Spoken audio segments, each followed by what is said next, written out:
Welcome to Archangel Revelations and Prophecy 444. I'm Gat, your host. A user requested a twin flames natal charts analysis. And that's what we're going to do now. Now, we have to state that the person on the left is the female who requested it. The person on the right is the person she's asking is her twin. But we didn't have the exact location of where he was born, nor do we have the time. So we're working with this as much as we can, but we will try to see what we can find out. Now, the one thing I do see right away is the Neptune in Sagittarius and the Uranus in Mercury or in Scorpio, the Saturn in Libra. And remember, because of the time, that moon could also be, even though his moon is in Virgo, that moon could be in Libra because we don't have this time. So you are seeing a lot of things right away, right off the back, to show a lot of similarities. So you definitely see a soul connection, definitely. But we'll try to see if we can discern a twin flame, but without the exact information, it could be difficult. Let's start with house one. Her house one is Cancer, the nurturer, and Aries is the ruler of the first house. And give me a moment, I'll be right back. All right, we will continue. You may hear an alarm in a little bit, just to let you know to prepare you for it. Now, so that's nurturer with Aries, and she has the sun ascendant energy, the rising energy, the sun, and the east point of the sun energy in that first house. So there's a lot of nurturing going on. Second house is finances, and she has Leo there. Not only is Leo a bold sign, it's also a fun sign, a romantic sign. It could be childbearing, nature, entertainment, traveling, adventure, taking risk. So all of that will be associated with her finances because it's in the second house. And once again, you see Keras, which is the another nurturer, the asteroid, and you see Saturn.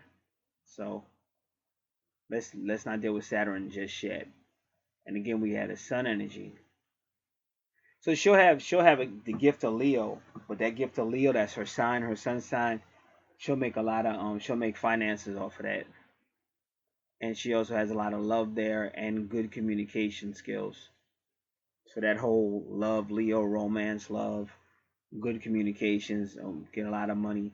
And ironically, they put Saturn there, which is kind of unique because Saturn is like the disciplinarian, and Saturn wants to have rules and standards.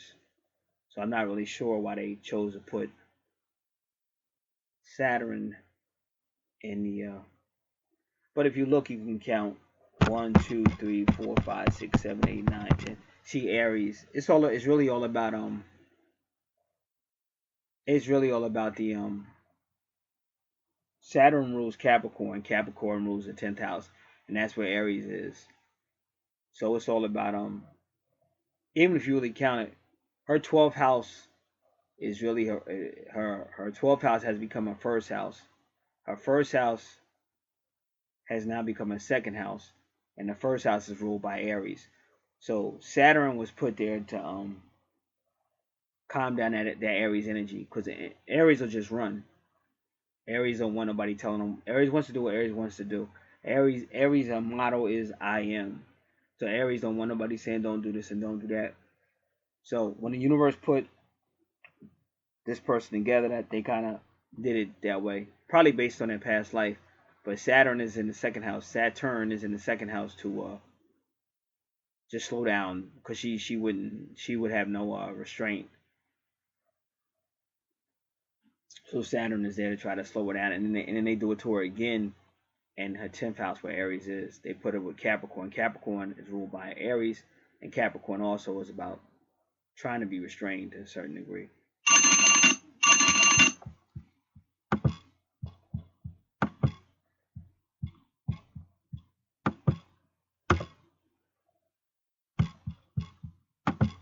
I'll be right with you. Give me a second.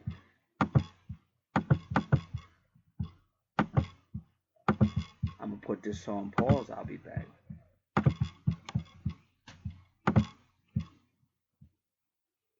Now, going into the second. Let's do that again. Because it's just hard to do the count. Because your 12th house is your first house. So I was just talking about your second house. Yeah, I had it right about the finances. That's your second house, where Leo is, about the finances. Just that your count is off, but that's the way the universe did it. We're now in your third house, where you have Virgo as a healer. But ironically, you have Mars, and Mars is known for having that dynamic energy. But Juno's there. So Juno is implying that you might find yourself in a relationship with someone whose zodiac sign is Virgo, Gemini, or even Aries. So when we go over to this chart, we see where when you look at his Virgo, you see Mars.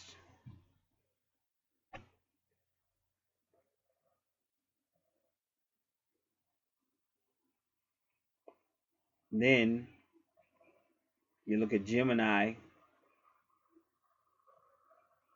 and when you look at her Juno, and when you look at her Gemini, let me do it again. Gemini, we want to look at her Gemini.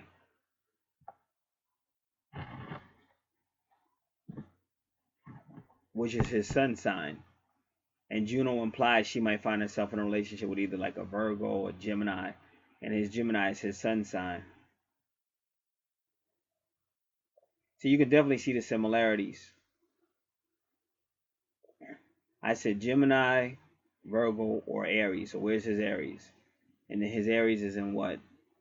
His first house is Sagittarius and Aries. 1, 2, 3, 4, 5. And then his Aries is in Leo. And her Leo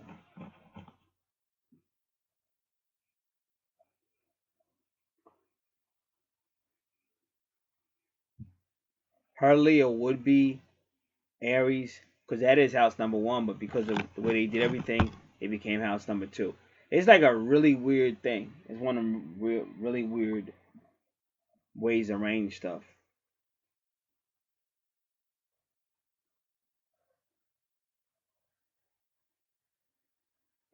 But either way, she'd be like a healing person, her in communications. But she's also got Mars energy, which means she'd have to deal with some type of struggle or confrontation, and she'd have to be able to verbally communicate with it. And because of that, she may find herself in a serious relationship with somebody. Then the next house is the house of family, 1, 2, 3, 4. But in the house of family, higher education, the mother, the Imam Kueli, which is the mother. Real estate, property, moving vehicles, or the heart. She has Libra, which is all about relationships, but also about fairness, balance, and karma and justice. Okay, I got to put this on pause. I'll be back. All right, I am back.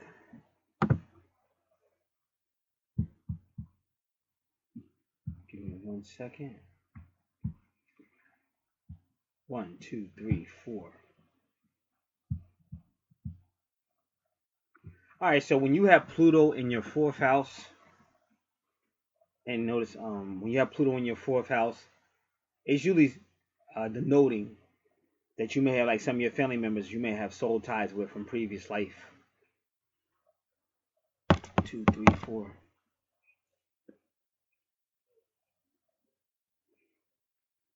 All right. So again, but the main thing is, like, because even when that's a relationship sign, and sometimes your twin can be considered like in your 4th house.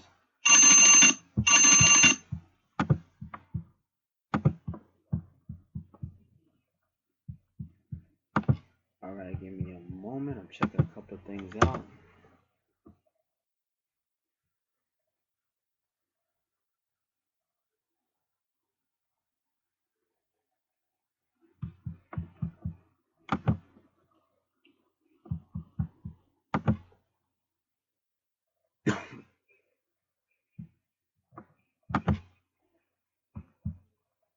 Alright.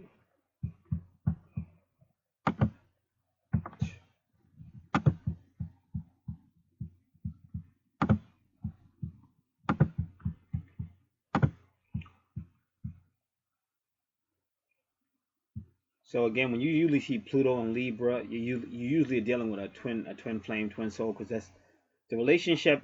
The relationship sign is Libra, and then the Pluto is the eighth house. Pluto rules Scorpio. That's your soul house. Twin flames, shared money, shared resources, karmic debt, and all that information is on your free natal chart that you will receive. So that's how I see it.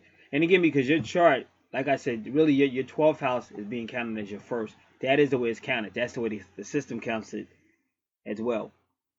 And plus, you have both your ascendant and east point there, so that's generally a good indication that's your first house. But I did count. I counted it with the system. I used the system as well, and that's why your 10th house is where it should be in Capricorn, or Capricorn ruling with medium Coeli.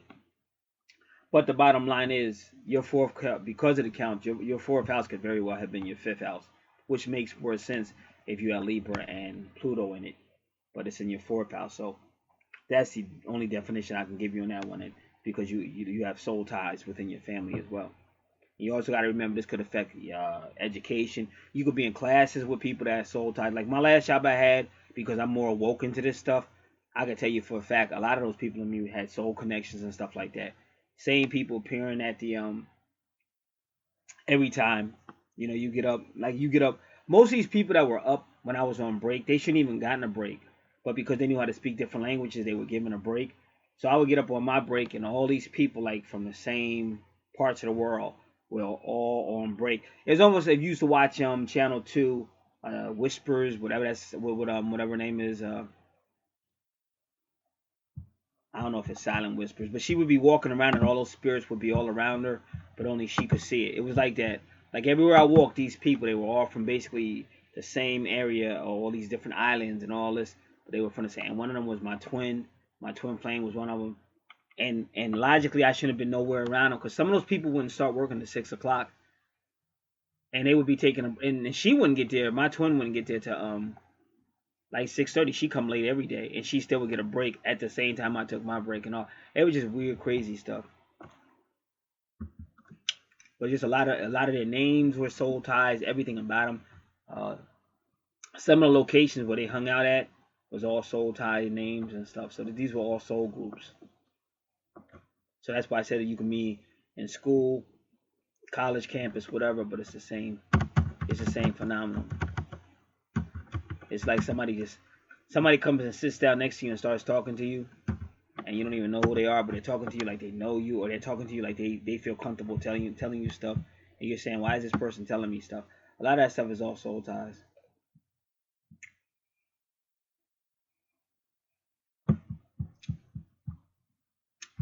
Jennifer Love Hewitt. That's what I'm talking about.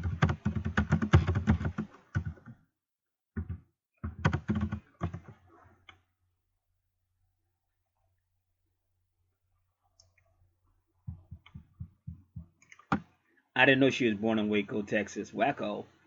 And then February 21st she was born. She's 37. Which is kind of weird to me, because I remember checking out her first movie, I Know What You Did Last Summer, and it was that had to be the 1990s, and it seems so long ago. All right, which it was. Okay, it's called Ghost Whispers. Ghost Whisperer.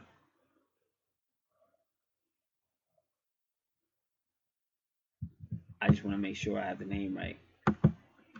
Because one time she was walking around and there was all these spirits around her, but she was the only one that could see it. And she was so used to it that she wasn't scared. And there's a person out here that does that on YouTube. Let me get her name. Because if you have a problem with spirits or whatever, she'll come. Like, she can do it telepathically. She has a whole channel on YouTube. She can come and get rid of them, make them leave.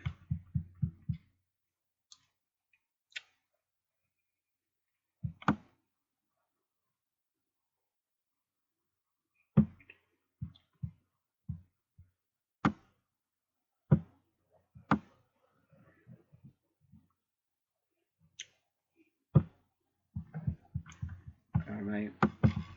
I want to get her name.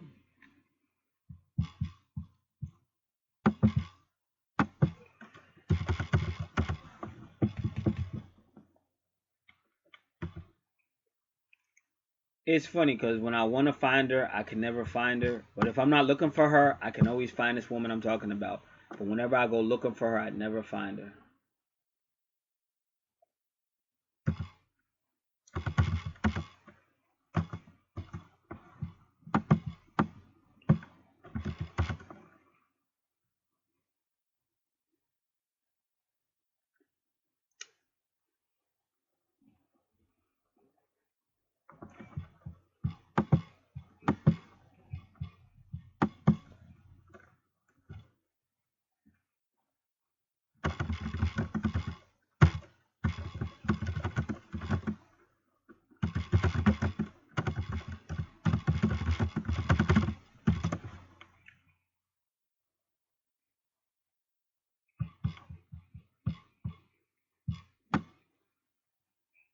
Hmm.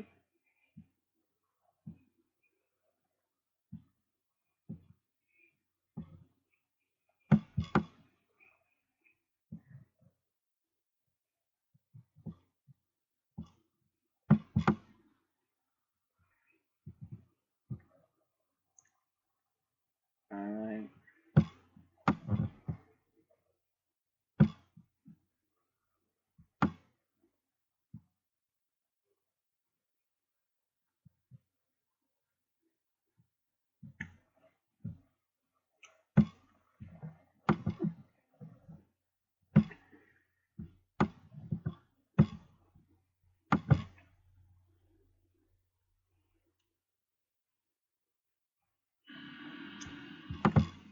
All right, this person's name is Adela Levine. This is a different person. ADELALAVINE. How to cleanse your home of unwanted spirits and entities. Now, the reason why I'm doing that because of Pluto in the fourth house was his family and stuff like that. But I was hoping to see the other female because she's really famous. But I always forget her name, always. And then when I'm not looking for her, she pops up. And then when I'm looking for her, I can't find her.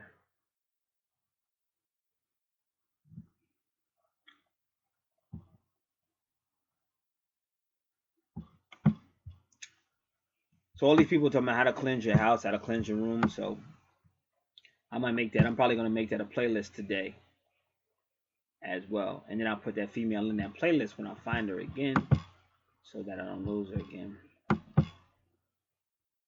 So that playlist will be on my channel within the next 2 days. It's gonna be how to cleanse your home or whatever of unwanted spirits. Because I hear a lot of people. I'll listen to card readers on YouTube and they'll say that.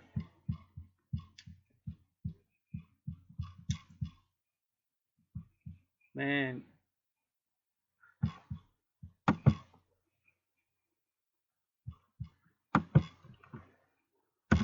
give me 1 second.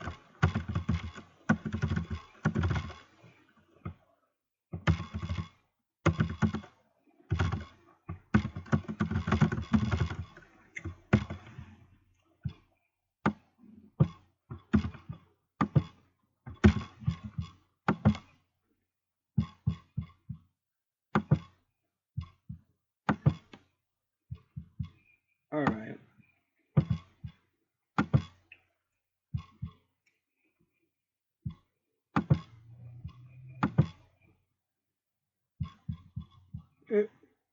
Somebody did a prayer. No, you know what? It's so crazy because I was just looking. Oh, that's why. This was from November 4th. Because I just typed in a name and I thought the female's name was Molly. And then somebody named Molly had wrote a prayer request and said I give up. Alright. Let me get out of here.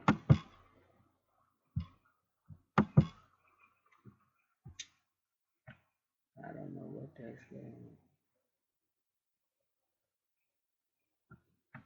Alright, let's do this.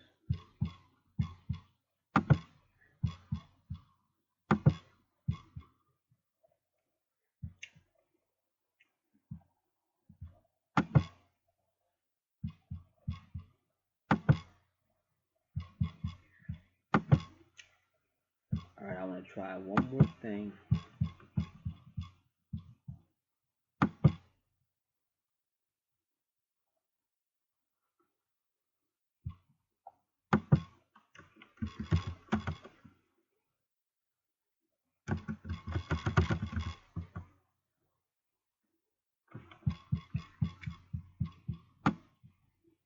I don't know why I think her name is Molly.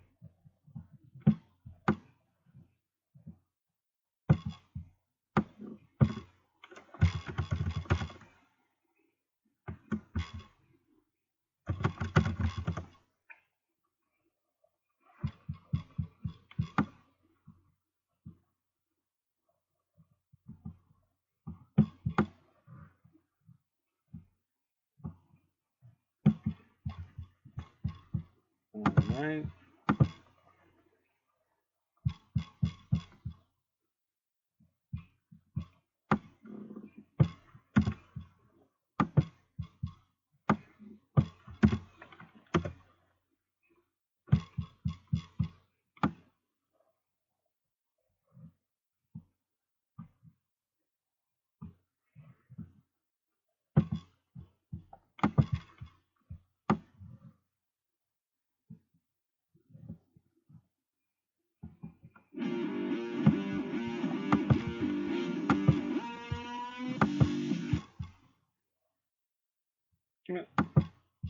So y'all gonna have a playlist of all these people and how to,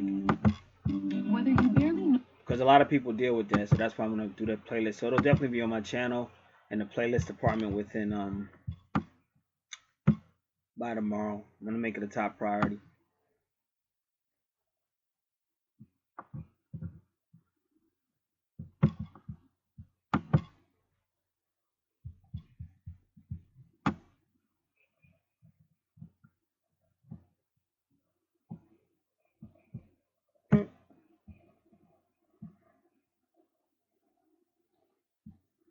They said house cleaning, spiritual warfare, and then they got a picture of Spider-Man. I'm like, what does Spider-Man got to do with that? But it's funny because that's always been my favorite superhero of all time. Help me, Spidey! I'm being haunted. All right.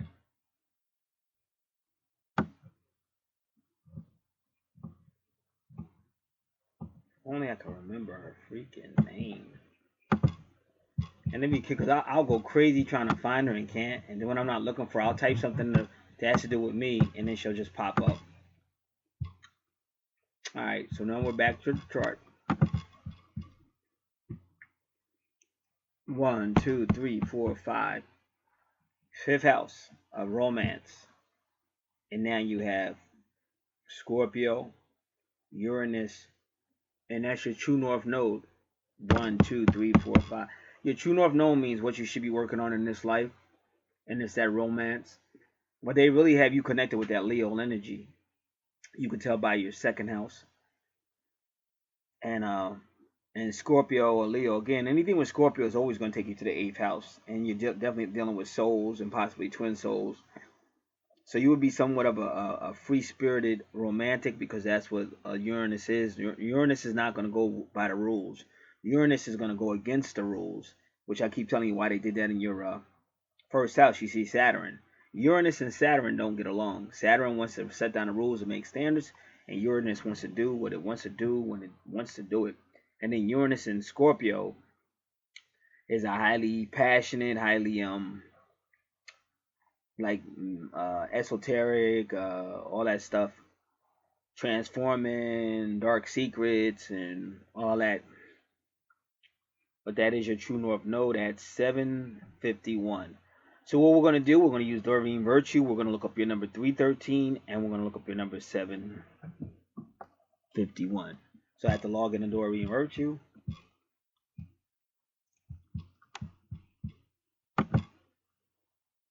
Give me a moment.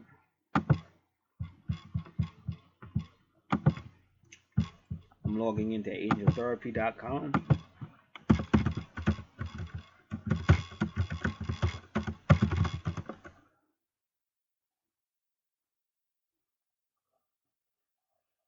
Oh, come on, come on, come on.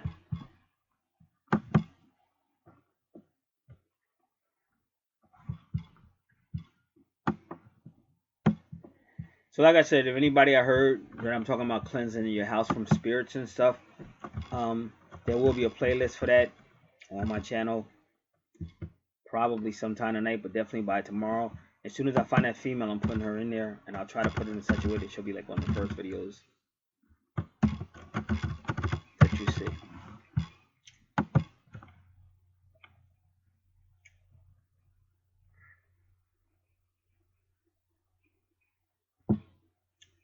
Alright, give me a second. I have to find my password.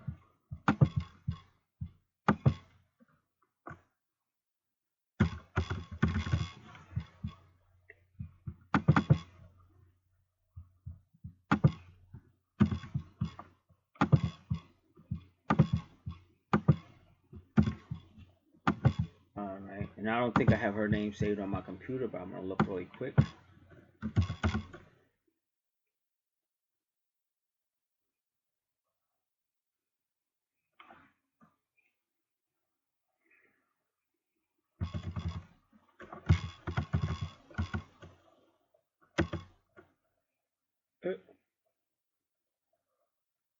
Alright.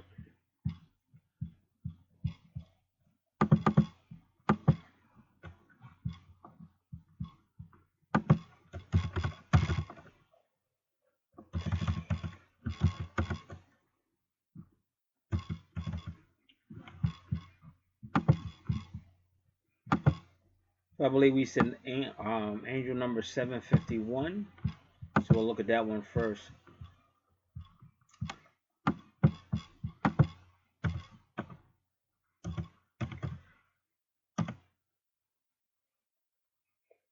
The improvements that you make right now are wonderful investments that yield happy dividends for you. So your 751 is your true north node.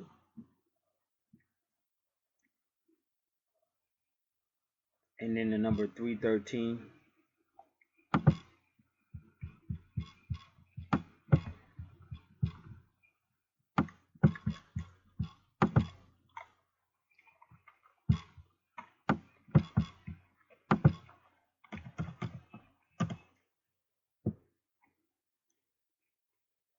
Lean upon the positive and loving energies of the ascendant masters who surround you right now as they're lifting your thoughts to higher levels of happy living.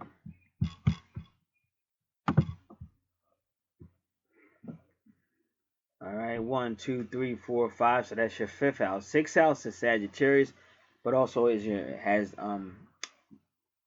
Sagittarius rules your 9th house of higher self.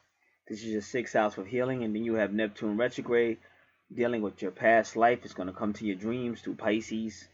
And if you notice, I think Pisces is in your 9th house. So that's how that working. And this is all about your higher self. And your higher self will always be you and your twin soul, because both of you make up the source or the one. And that's what you meet at. That's what you meet in the higher self. Pisces is a spiritual sign as well, working through Neptune. And they got Virgo healing you in Sagittarius. And Virgo also deals with communications, because that's your 3rd house in Gemini is Virgo.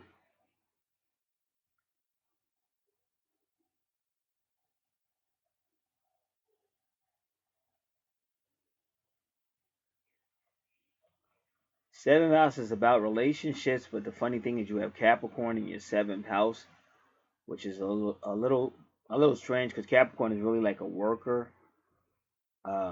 And anybody will want their 7th house to be a little bit more emotional. So now you got to find out what's going on with Capricorn. Capricorn is ruled by Saturn, and as you see, Saturn's in your 1st house, or Saturn's in your 2nd house with Leo.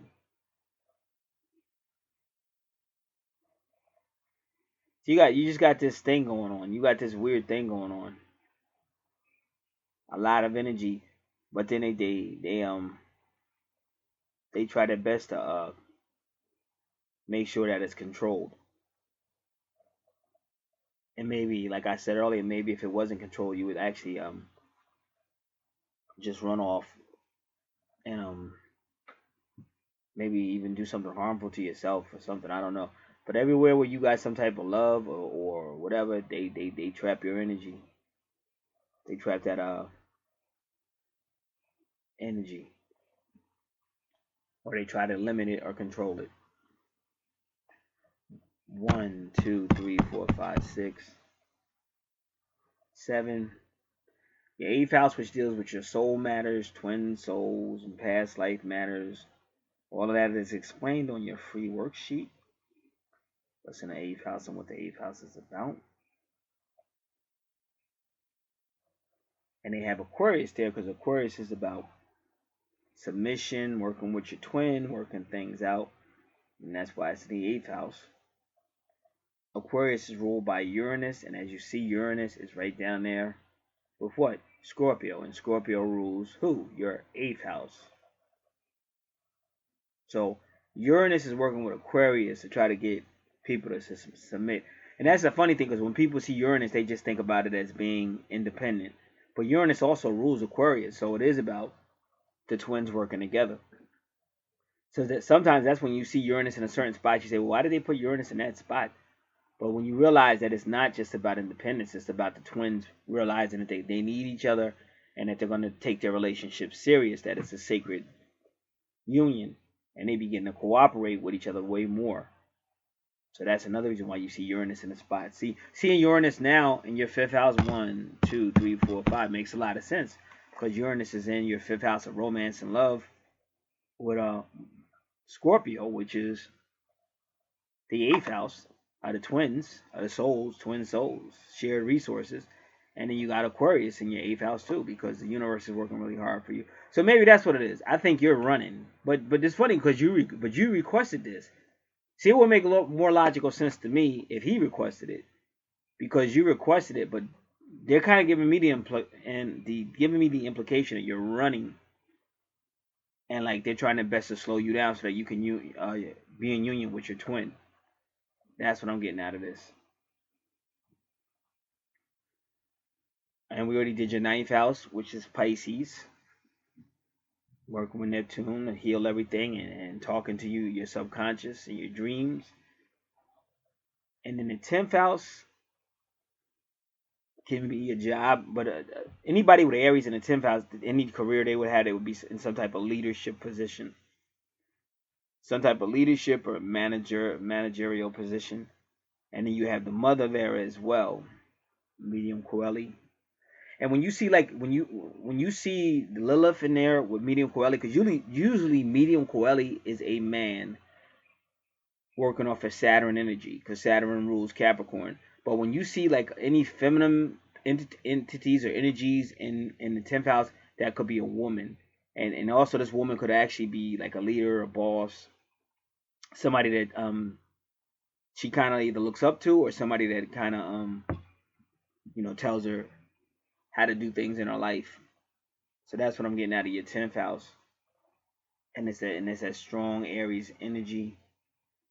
But only that Aries energy, when you come to a twin flame relationship, Aries energy has got to learn to not say not to say I am.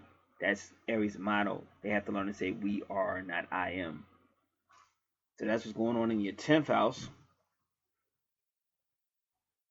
Going into your 11th house, which should be the house of Aquarius, you got Jupiter there, because there's always going to be money associated with twin souls. And the Aquarius house really is about the twin souls finally deciding to work together, because they know they're in a sacred union, and that's the age of Aquarius. But the 11th house could also be about friends, associates, and groups. And also you could make money off of friends and associates and groups as well. And it's good fortune is the universe's pleasure in this housing arrangement. And you have healing going on with Chiron. Now, again, when you're going to study Taurus, you got to realize Taurus can either be extremely romantic, extremely stubborn, extremely strong, or extremely materialistic. So don't only find out more about Taurus, you got to go around your chart again. And Taurus really rules the second house where you see Leo at.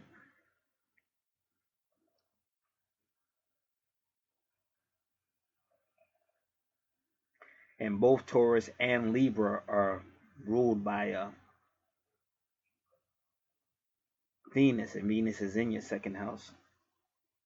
And Taurus, again, deals with your finances because it rules the second house. And there you see Jupiter.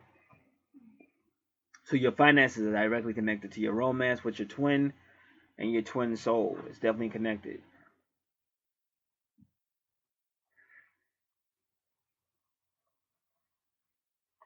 Then they go right into your final house, the 12th house, which is considered the dysfunctional house. But they have Palace, which represents other people helping you in your relationship, your Gemini, your twin relationship. And also you have Vesta, which is a lot of energy to make it work. And so that's what your 12th house is about, just trying to heal or overcome any energies that would be considered dark or dysfunctional that inhibits you from working with your twin. So that's the whole chart on your side. And it kind of tells a story of somebody that was really just going. And if the universe hadn't did what it did, you would have never ever really thought about your twin because you were just too busy enjoying life, just going. But they figured out a way to kind of stop you so that you would think about your twin. And sometimes that's what Uranus means. Uranus is just something sudden that happens, and that's in your fifth house of romance with Leo.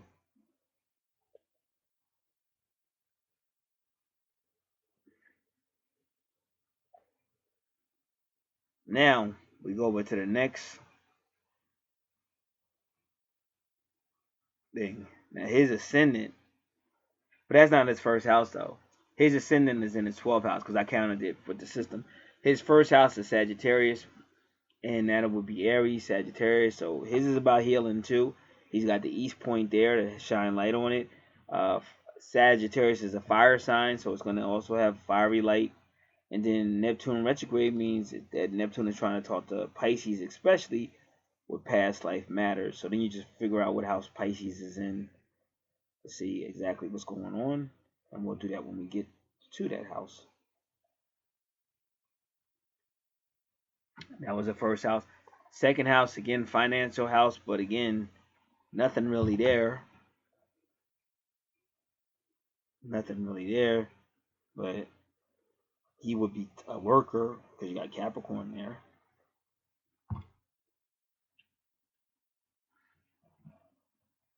Third house, communication house, and there goes Aquarius, which means he could be a teacher, and he may be like a type of teacher that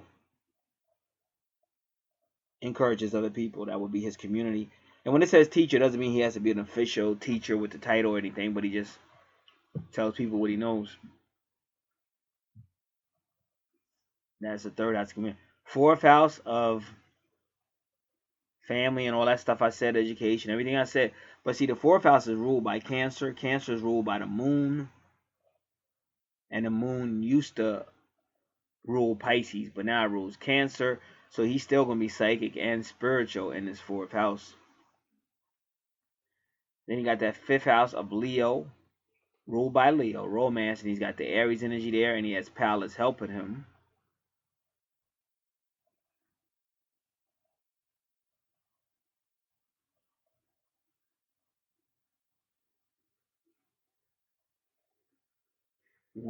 Well, wait a minute. 1, 2, 3, 4, 5.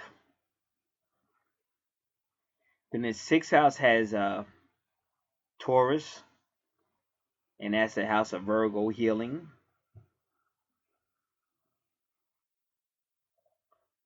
and also the nurturer Curious.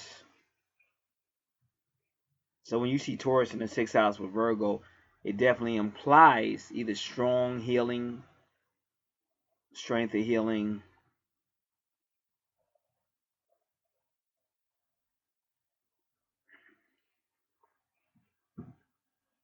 or somebody extremely healthy. It could mean,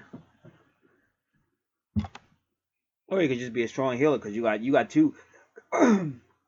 Chiron is a healer, Curious is a nurturer, so he might just be a strong healing type person, nurturing type person.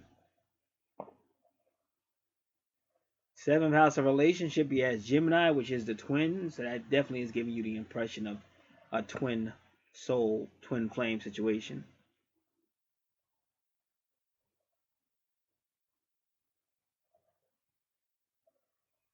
And that is his sun sign.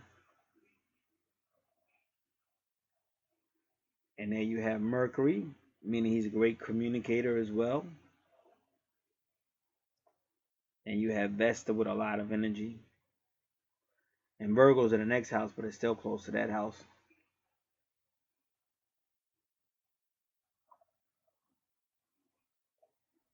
8th house, which is a soul house, got Virgo.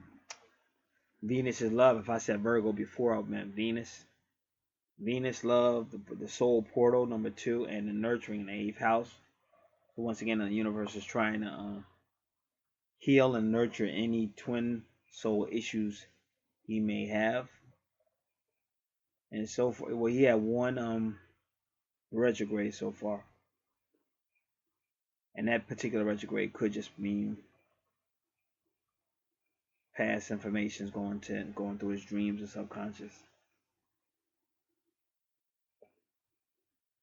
1, 2, 3, 4, 5, 6, 7, 8, 9. So now in the 9th house, he's got Leo. And see, he may find himself in a relationship with a Leo. That's what Juno was saying. So that's how everything I said earlier about your chart, and I was linking it up to his, and now I'm linking his chart up to yours. That would all be saying it might be you would be a twin flame. You two would definitely be twin flame, because even if you look where his Libra has a sun sign, and your Libra is a sun sign, and then his sun sign would be in Libra. We don't know his exact time or even his exact place of birth, so there's a good chance his sun sign is also Libra. But so that's in your 9th house, a higher self. And then that would make it that would explain to you why you got all this activity going on in your house with all your 2nd house with Leo, and they got all that activity. Then they got Saturn going on, because like I said, you would have just kept running. You would have kept running, you would have missed it. So they put Saturn in your house to slow you down, so that in your 9th house it says he will find himself in a relationship with a Leo, and that's his true north node. And then your true north, then your Juno was saying possibly a Virgo, which could be his moon sign. What I'm trying to tell you is, just like if you notice some of your signs are right on the border, because we don't have the exact time, his moon could be Virgo, but it could also be Libra. And either way, it would connect him to you.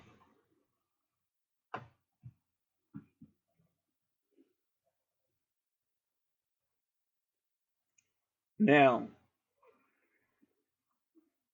but that's his 9th self. But if you notice, his 9th house, his medium Coeli, is on the border of both his 9th and 10th house. So that's telling you right there that his house of career or his house of twin flame project is directly connected to his higher self. And that's why his Mars is in Virgo and your Mars is in Virgo.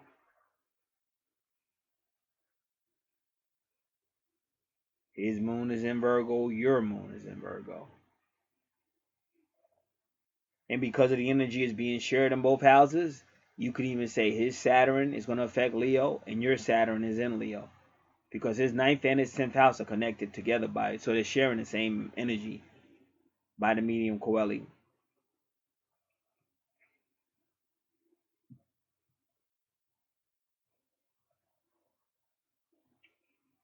So that's the 10th house.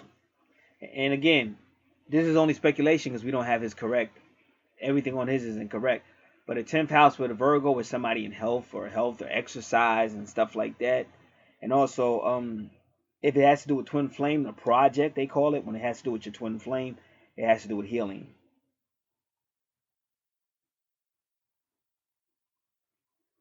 And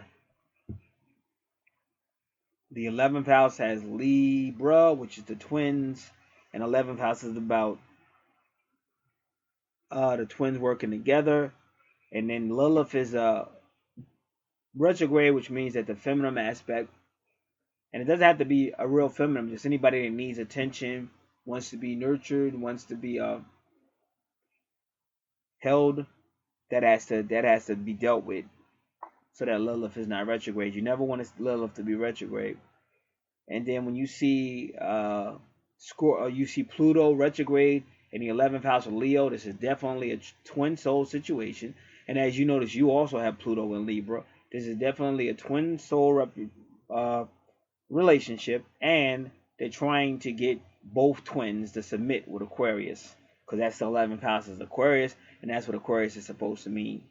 Let's work together. Let's not boom, boom, boom. Now, if you notice in his 4th house, let me see. His 3rd house, or the house of communication, is Aquarius. And then your 1, 2, 3, 4th house is Libra. And I told you that 4th house could imply a twin soul situation. And with both these charts together, it most definitely is. And I believe we just did your 12th house as well. No, we didn't. That was your 11th house of Aquarius. Your 12th house, which has the sun's ascendant, is Scorpio. Now, that's the one thing you want to keep in mind, because the 8th house is internal. It's like the underworld. That's everything going on internally. But the 8th house is ruled by Scorpio. The 12th house is ruled by Pisces.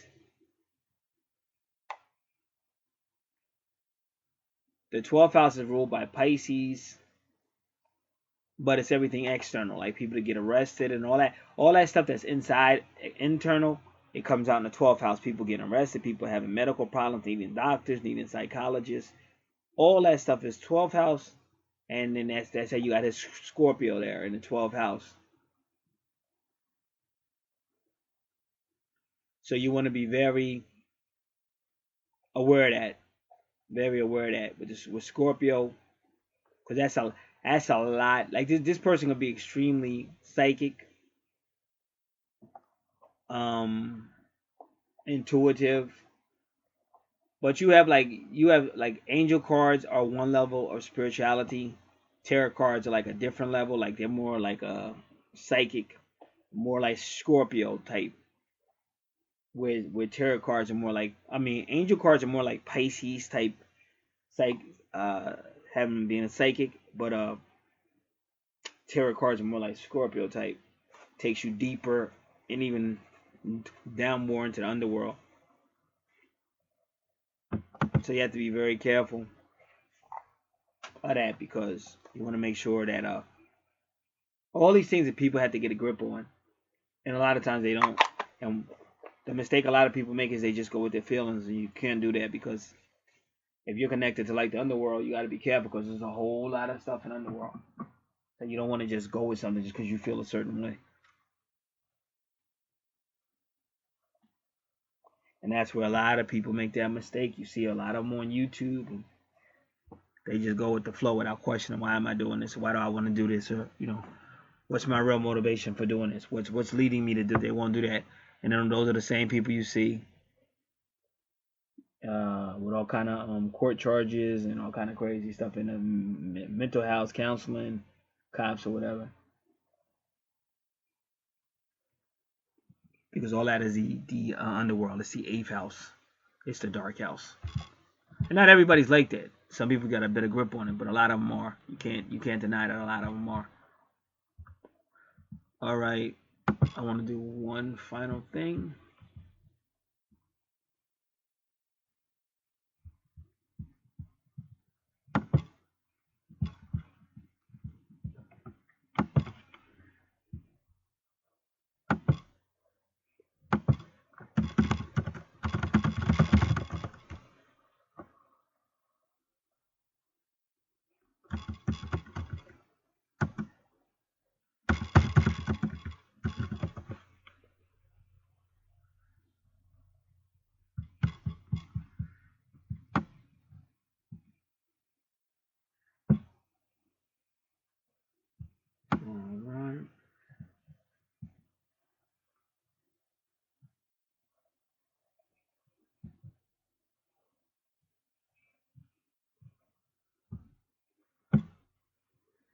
I just came across somebody named Anadi something, English subtitles. But why is she talking twin flames? And this is an hour-long video. Let me see. And she has her own channel. It's the first time I've ever seen that. I actually came here because I was looking for twin flame era, which I found, but I was hoping to see that female I'm looking for. Because she always comes up when I do something else, but then when I want to find her, I can't find her. I just don't know why this woman's talking. All your favorite shows to all your favorite places? With Xfinity X1, you can download your favorites from anywhere. On demand, your DVR. Oh, that's wonderful. This is awesome. You can even... First Timothy Unmasked. True love, what it does. It is so strong and truthful. It is part of you, isn't it? It is just divided in two. And one same soul split in two that forms an individual soul. And has to pass a cycle on or a cycle of incarnations. The male part has to pass a cycle, but in reality, they are the same soul split in two. In other words, it is our contemplatory part. The only thing is that we are used to call, come on, it half orange.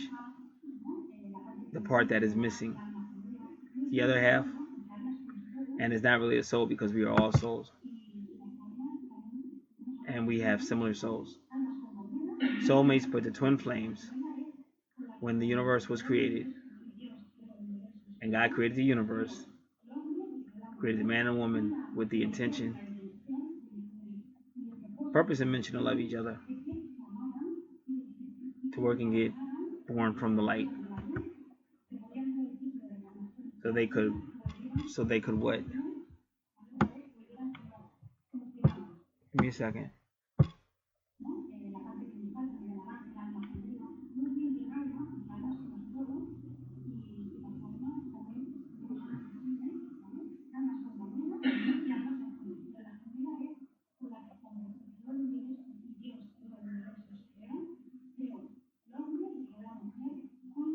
Create a minimum with the intention, purpose, and mission, love each other,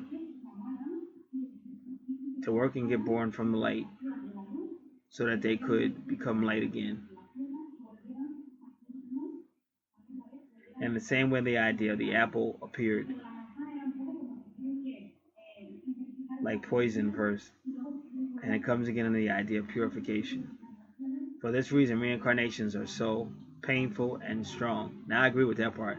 For the majority of twin flames, it is because it's very painful because they have to learn again from zero, like reuniting themselves once they are purified. This is the mission because this is in fact the evolution of the soul. Come on, you sped it up too fast, dude. Slow down.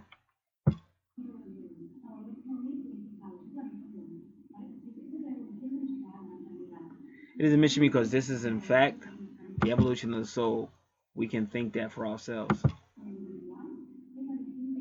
That the individual mission is also the twin flame mission. Everything that you think for yourself, everything that you listen about the evolution of the so everything that we can listen that it serves us individually. I would like to pass it on more, and other people who are in the twin flame process fighting for this, or also that they feel it in their heart. It is in fact like the era of the non-individuality. To cooperation, also finding our other half. Yeah, see, when she said non-individuality, that's what I'm saying. Aries is I am. It can't be I am if you're talking twin flame. It has to be we are. There is no middle ground. And this is why it's gonna be so tough.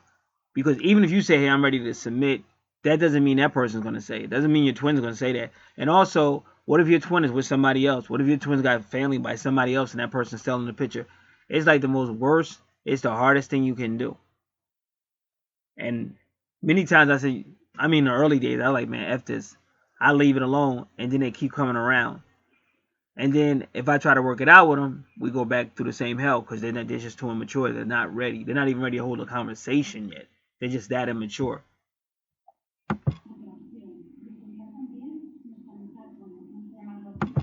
to cooperate together in order to carry out a spiritual mission on the earth. The important thing is that this special mission on earth, both things can be perfectly combined for this reason. We came here when we talk about twin flames. I want to highlight that the soulmate is one thing, and twin flame is another thing. In reality, there can't be a hoax with this. And you will ask me, is everybody looking for a twin flame? In fact, everybody present here as you have arrived is for a reason. It's not by chance, and I feel it. And lots of people, because it is a twin flame era, so it's the era of femininity, and femininity brings you to find your own twin flame. So if you will feel the call to your heart straight away, it is not another excuse in order not to do the work, because it requires work, healing, and enduring journey.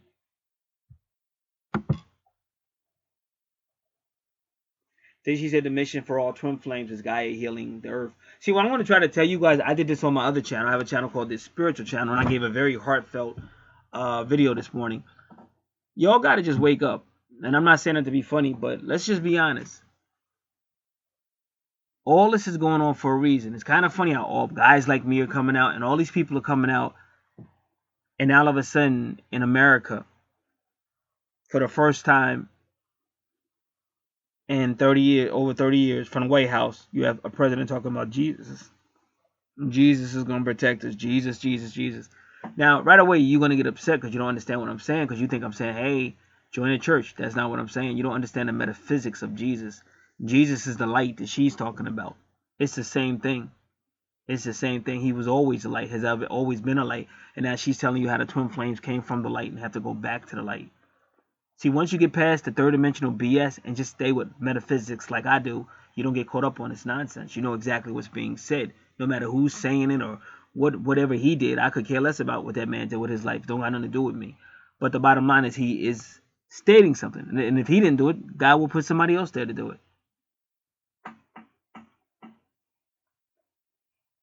So this is what I'm trying to tell you. Your whole twin flame journey is a bigger thing. And this is why, even if your twin don't talk to you, don't worry about it. Just keep doing what you do. Keep healing by yourself. Don't worry about your twin. Either your twin will come around or not, but the more you heal yourself, the more they heal, and the easier it will be. And that's why this can't be done on an immature level. It has to be done on a trusting in the universe, trusting in your archangels, and just doing you. And then if your twin ever does show some signs to talk, don't say, no, I don't want to talk because, you did this, you did that, you got me fired, you did this, I'm going to get you. Don't even waste your time because you're missing the whole point. And if they want to talk, you talk. And, if they still want to be on some baby stage, there's nothing you can do about it. But you just continue to grow on your own. So once again, for some reason in this particular reading, I was told to put together a playlist on people who have problems with spiritual presences or stuff that they want to get rid of, rather than their house or wherever. So I'm going to try my best to get those videos together on a playlist. And also the one I really like, I want to try to get her there as well. So that will conclude this video. If anybody else is interested in any of the services you see out here, you can contact me. The information's in the description box below, and I do have a list. And even if you see something that's not on a list, you can still ask, because I probably do it. Anything that's intuitive, I'm usually involved with. This is Gat. You've been listening to Archangel Revelations and Prophecies 444. God bless.